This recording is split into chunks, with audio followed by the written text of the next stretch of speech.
दरअसल अब सवाल यहाँ पर ये पैदा हो रहा है कि अगर जोंग या जैज़ इसको ख़रीदने में कामयाब होते हैं या उनकी इंटेंशन है तो इससे जो इन्वेस्टमेंट है पाक जो गैर मुल्की सरमाकारी है वो कम से कम पाकिस्तान से बाहर नहीं जाएगी। पीटीसीएल तो अभी $400 मिलियन का कर्ज दे रहा है मुख्तलिफ बैंक से, फिर आगे इसको मजीद कर्जा कोई 400-500 मिलियन का लेना पड़ेगा उसके स्टैंडर्ड को मेंटेन करने के लिए। तो इतना बड़ा कर्ज लेकर मुल्क की मईशत पर ही इस वक्त बोझ बढ़ रहा है ना। अगर ये प्राइवेट सेक्टर में से कोई प्लेयर आकर इसको डील करेगा तो वो तो फिर पाकिस्तान की इकॉनमी पर बोझ नहीं पड़ेगा। तो दोनों में से क्या बेहतर है आपकी नज़र में?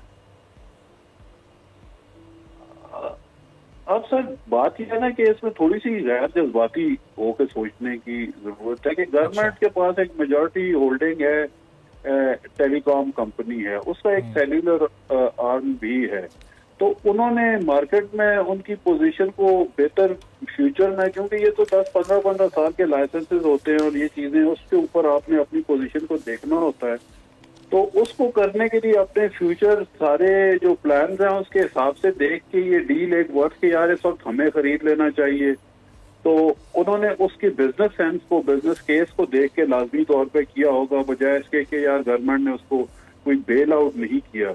तो और वो जाहिर है जो उन्होंने कोई इस काम को करने के लिए डेट वेट भी रेज किया, वो कंपनी की अपनी स्ट्रेंथ पे किया होगा।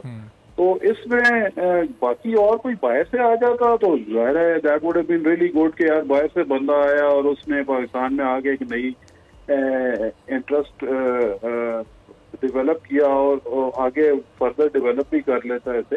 लेकिन इस तरह से उन्होंने भी कोई वो नहीं है, जाहिर है कंपनी बिक रही है, किसी ने तो खरीदना ही है।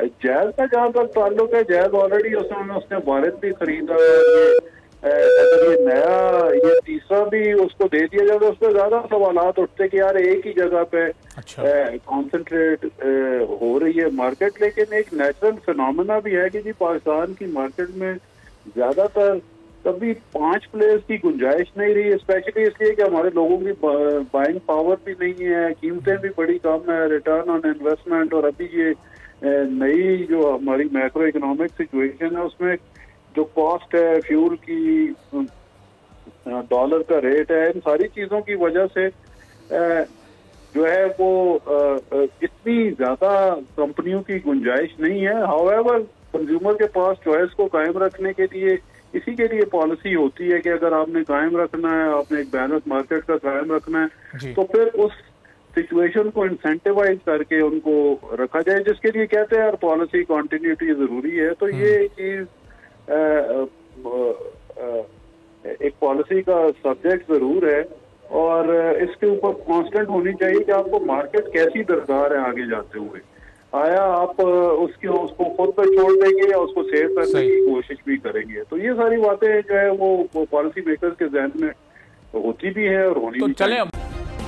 सब्सक्राइब करें और बेल दबाएं ताकि कोई खबर रह न जाए।